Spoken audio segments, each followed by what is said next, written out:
Thank you. Thank you. Thank you. Good evening. I stand before you as the president of National Action Network. We do not endorse candidates, but we report where candidates stand on criminal justice, economic empowerment, health equity, and other issues. On one side of this race is Donald Trump, a fellow New Yorker I've known for 40 years. Only once in that time, did he take a position on racial issues. He spent a small fortune on full-page ads calling for the execution of 5 innocent young teenagers. Well, I'm going to bring them out in a minute, and you'll hear from them tonight. Because they were not executed, they're here to continue to fight.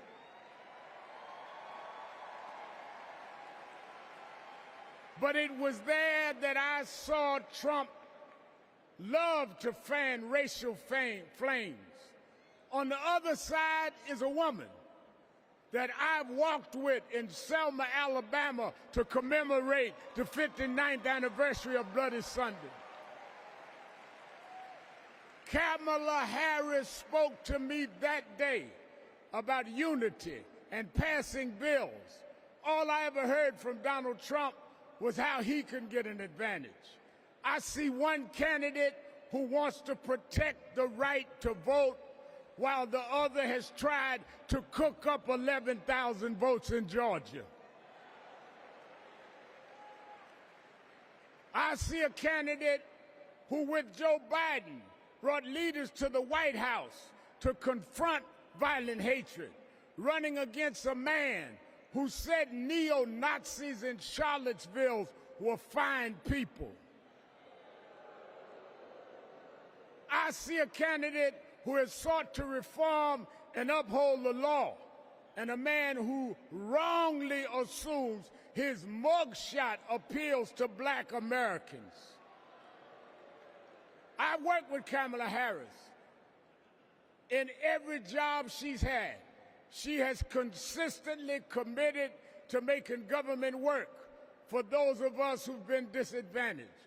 All Donald Trump has been consistent about is making himself richer and sowing division to get that done.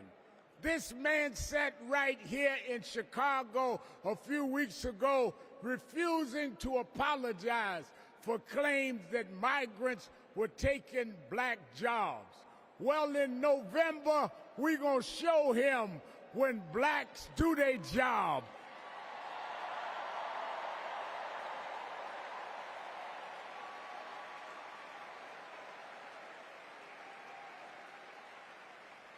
And we are going to join with whites and browns and Asians, and we're going to do a job on those that have done a job on us.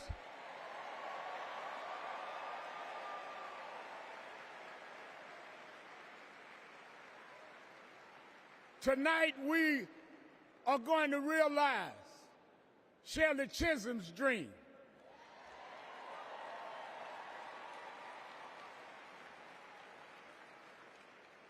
"52 years ago, I was one of the youth directors in her campaign for president.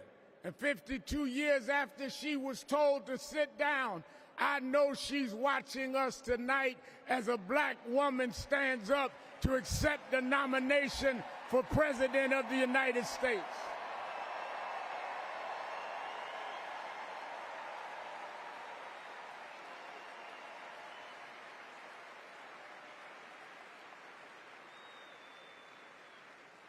We have fought too hard for women to be told to get out of the kitchen.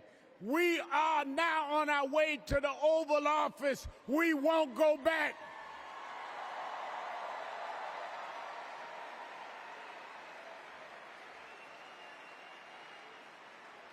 We fought hard.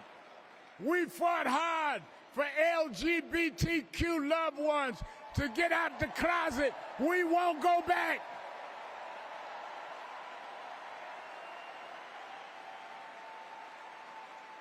We fought hard for the right to choose, the right to education. We suffered and died and bled, went to jail to get the right to vote. We won't go back.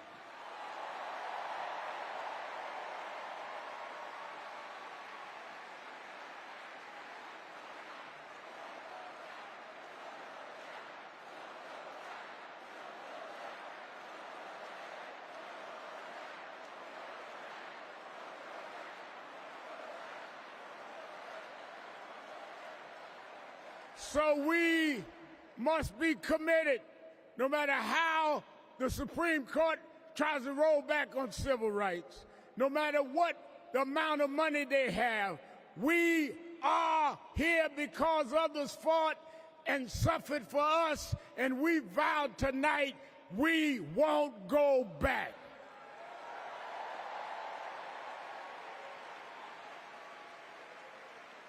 This November, we will go forward to fulfill the promise of a just and fair nation. And let me say, as we transition, I'm a preacher. And in Psalms it says, weeping may endure for a night, but joy comes in the morning. We've endured January 6th. We've endured conspiracy theories. We've endured lies and areas of darkness. But if we stay together, black, white, Latina, Asian, Indian American, if we stay together, joy, joy, joy, joy coming in the morning.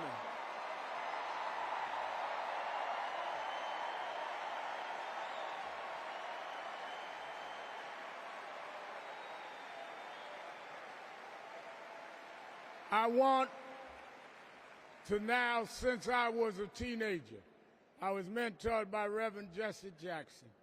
And Reverend Jackson taught us to fight for what's right. And now I want to bring out some young men that I fought for. I referred to them then. They were known as the Central Park Five.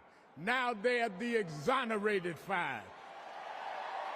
Raymond Santana, Kevin Richardson, Yusef Salam, Corey Weiss, the exonerated Five.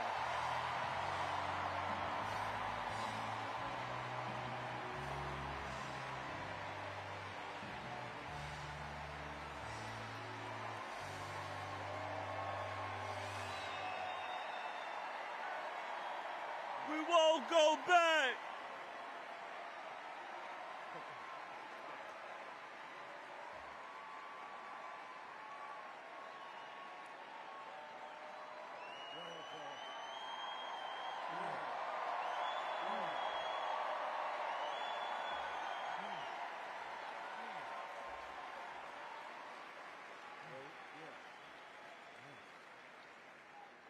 Good evening, people. My name is Corey Wise. 35 years ago, my friends and I were in prison for a crime we did not commit. Our youth was stolen from us. Every day as we walked into courtroom, people screamed at us, threatened us because of Donald Trump. He spent $85,000 on a full-page ad in the New York Times, calling for our execution.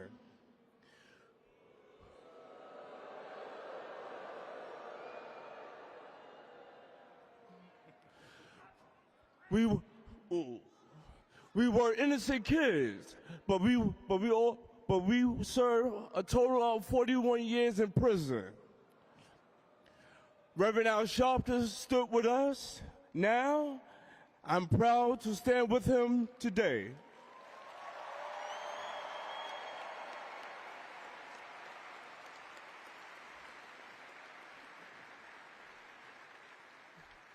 Vice President Kamala Harris has also worked to make things fairer. I know she will do the same as president. And I approve that message.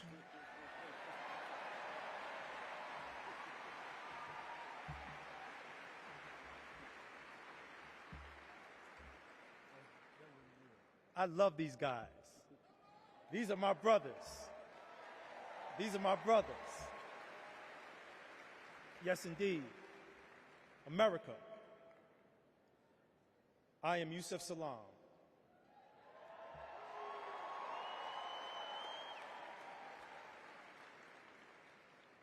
A New York City councilman representing my hometown of Harlem. That's right.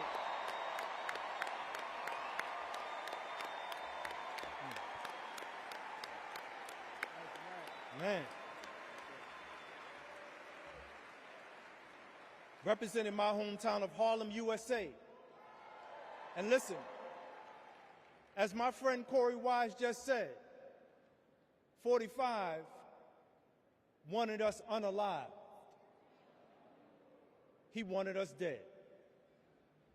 Today we are exonerated because the actual perpetrator confessed and DNA proved it.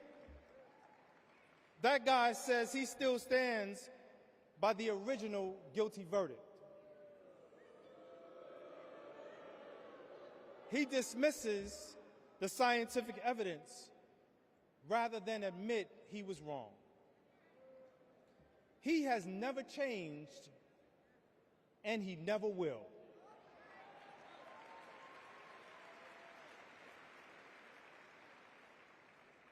That man thinks that hate is the animating force in America.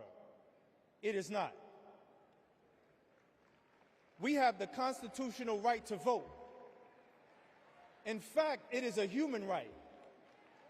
So let us use it. I want you to walk with us. I want you to march with us. I want you to vote with us.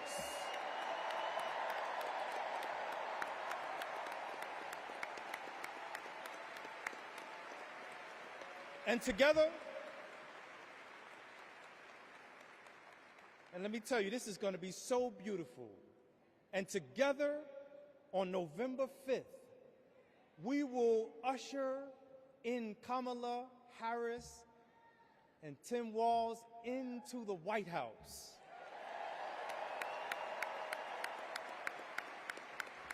So I want to do this.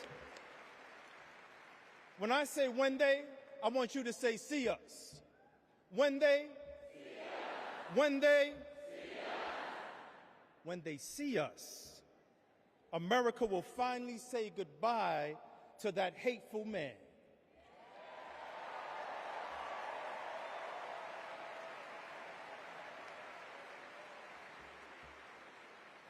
We will say what I have said after 7 long years on wrongful incarceration.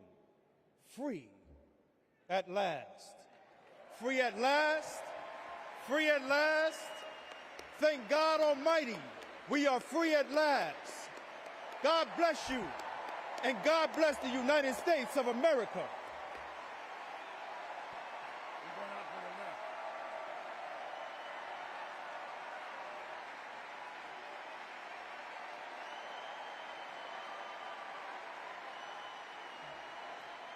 Thank you for watching our YouTube channel. Let Spectrum News be your resource for balanced, in-depth political coverage, and click the subscribe button right here. You can also download our app or watch us on TV to learn more about the candidates, where they stand on the issues, and more. We'll see you then.